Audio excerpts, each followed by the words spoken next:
pergi kepada kitab yang berikutnya, iaitu kitab Indahnya Bersyariat. Kita membicarakan tentang perkara-perkara wajib haji, rukun-rukun haji. Baik, buku surat bagi akak-akak yang bawa buku, kalau ada yang bawa buku lah, 186. Rukun-rukun haji. Rukun haji adalah pekerjaan utama atau teras yang mesti dilakukan oleh setiap jemaah yang mengerjakan haji. Sekiranya salah satu rukun itu ditinggalkan sama secara sengaja atau terlupa, maka ibadah haji tidak sah dan wajib diulangi pada tahun yang lain. Pertamanya ialah berniat ihram haji, rukunnya. Yang kedua, wukuf, berhenti di Arafah mulai tergelincir matahari waktu zuhur sekali Zulhijjah sehingga terbit fajar pada 10 Zulhijjah. Biasanya jemaah haji kita akan bergerak, jemaah haji secara umumnya akan bergerak pada hari Tarwiyah. 8 Zulhijjah itu dah bergerak ke Arafah untuk memudahkan wukuf pada 9 Zulhijjah. Yang ketiga, tawaf di Kaabah sebanyak 7 kali. Dah balik daripada Mina tu sampai Mekah, tawaf balik. Ada sebahagian orang yang cerdik-cerdik, dia cerdik-cerdik ni. Mina Mekah tak jauh dia. Oh, jangan kaki sampai ikut tolong masjid tu. Jadi lepas dia lontar Jamrah Aqabah tu, kan, dia dah tukar, dah tak pakai ihram. Dia balik Mekah, dia buat tawaf, dia buat sa'i.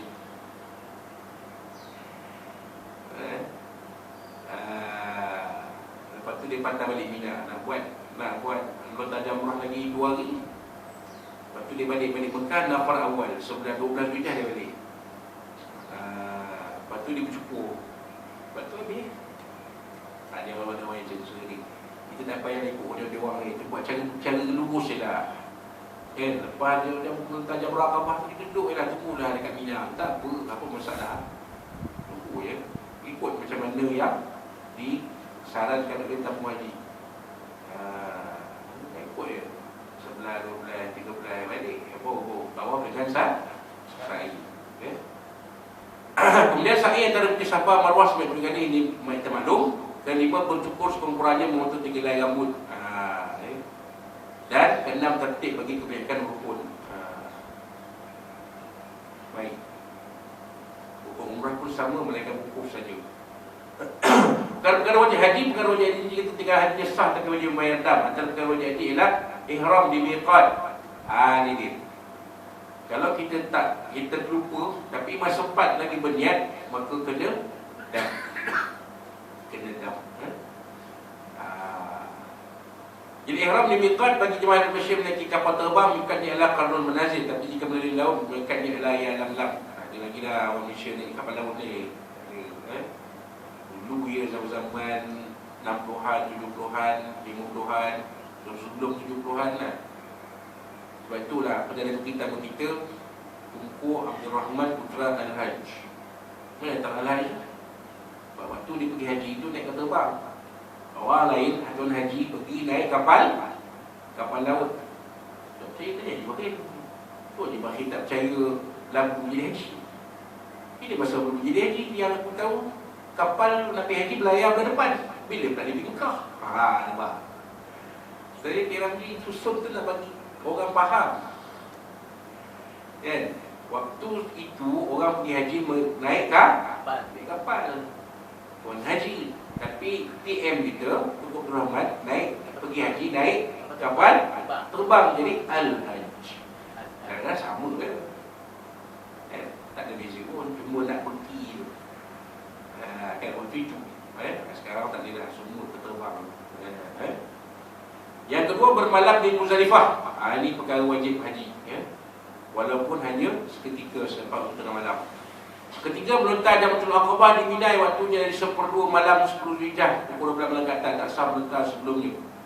Maknanya sampai pagi daripada Arafah Muzdalifah sampai tu lontar jamrah. Dia letak barang kat kemah tu, pergi lontar jamrah tu. Settlekan tu. Lepas tu boleh dah tahallul awal dia panggil. Boleh dah buka, tak payah pakai ihram semua.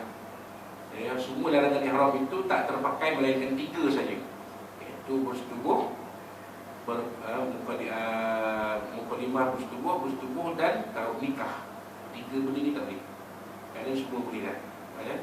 Tak payah pakai ihram lah. Yang keempat, bermalam di Mina, malam hari tasyrik. Bermalam di Mina ni perkara yang wajib. Hari tasyrik. Melontar ketika jamrah Rajul Ula Usta Aqabah pada 9 bulan 3 bulan Zulhijjah. Dan yang keenam, jauhkan diri pada perkara-perkara yang dilarang semasa berihram. Kalau kita buat tu yang kena dam, ikut keadaan dam dia. Maksudnya dia pun dicerita dalam ni. Ada. Kita akan tengok jadi tu perkara-perkara wajib haji. Baik.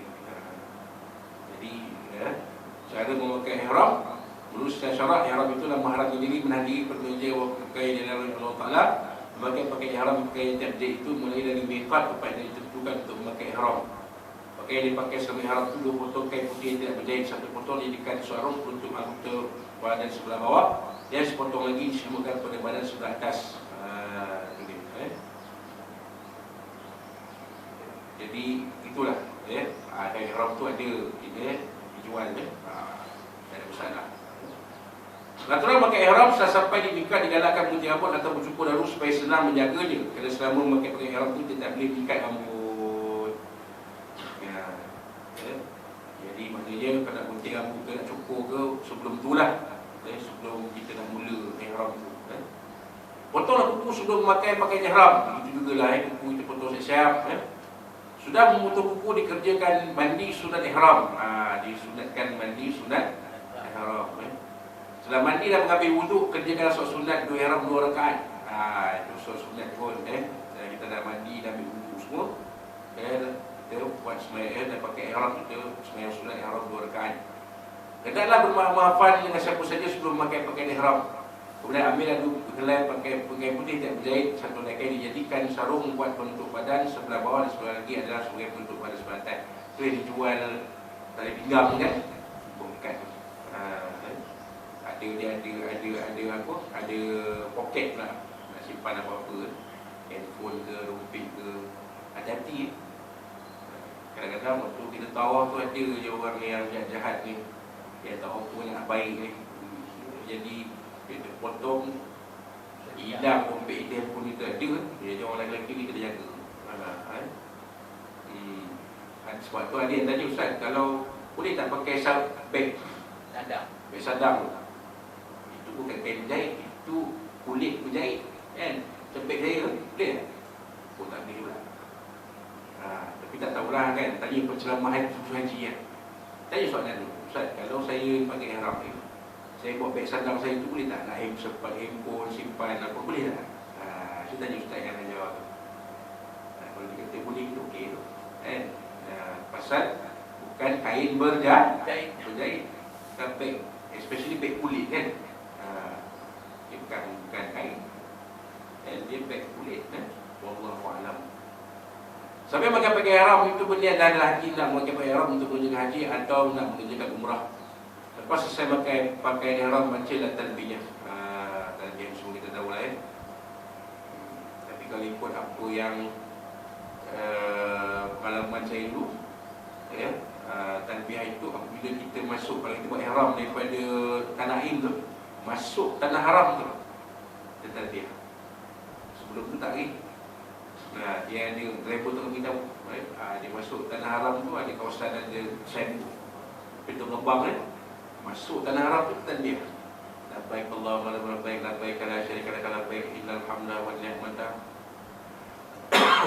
Kadang-kadang driver tu, meski kami tu dapat driver Melayu, Pak Haji tu, dua dah bayar tuan-tuan ni lah. Orang Melayu Patani, rupanya orang Melayu Mekah boleh cakap Melayu. Dia pun talbiyah sama saya pun bila dia talbiyah dengan kita, air mata tu pun tak berhenti, tak ada tahan-tahan lah. Sebab dia meraihkan kita kan, dia pun talbiyah. Wah, dia bukan nak pergi buat murah pun, dia kata terlalu kerap dah. Pergi dia bawa taxi driver yang tu dia tuan Jadi itulah sedikit sebanyak tentang ihram tadi. Jadi ada yang tanya, Ustaz, kalau contohnya kita buka bahu belakangan tu, itu ketika bertawaf saja. Kalau lain waktu sa'i tak apa dah. Waktu sa'i tu kita boleh balut dia badan kita semua sekali, tak ada masalah. Masa tawaf tu dia buka bagi dulu. Boleh kan? Wallahu rasuluhu alam. Ya. Jadi ya, kita habis kat situ. InsyaAllah pada bulan kita datang 7 Januari 2024 kita akan sambung dengan perbincangan tentang miqat makani. Miqat makani. Dan yang lain je lah, ala-ala semasa ihram dan sebagainya. Kita kena tahu buat tu. Kadang-kadang kita memang tahu tapi terlupa. Kan? Benda yang asal yang kita tahu dah, tapi kadang-kadang bila jadi benda bila kita melalui ibadah haji umrah tu terlupa lah kita. Contoh kan.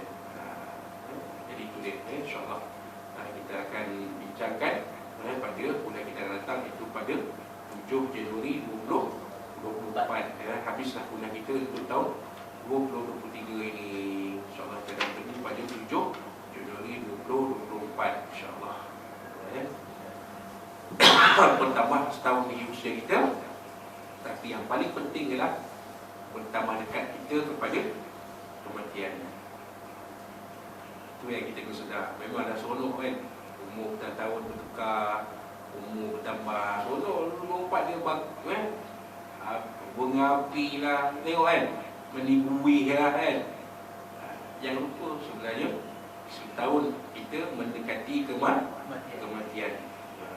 Bukan setahun bertambah umur kita je, fikir apa kita nak bawa sebagai bekalan kita. Benda-benda macam ni, supaya rumah kita, majlis ilmu kita, baca Quran kita, zikrullah kita, kan, sedekah kita. Inilah amalan-amalan yang kita nak buat sebagai antaranya, sebagai bekal untuk dibawa ke alam yang seterusnya, insyaAllah.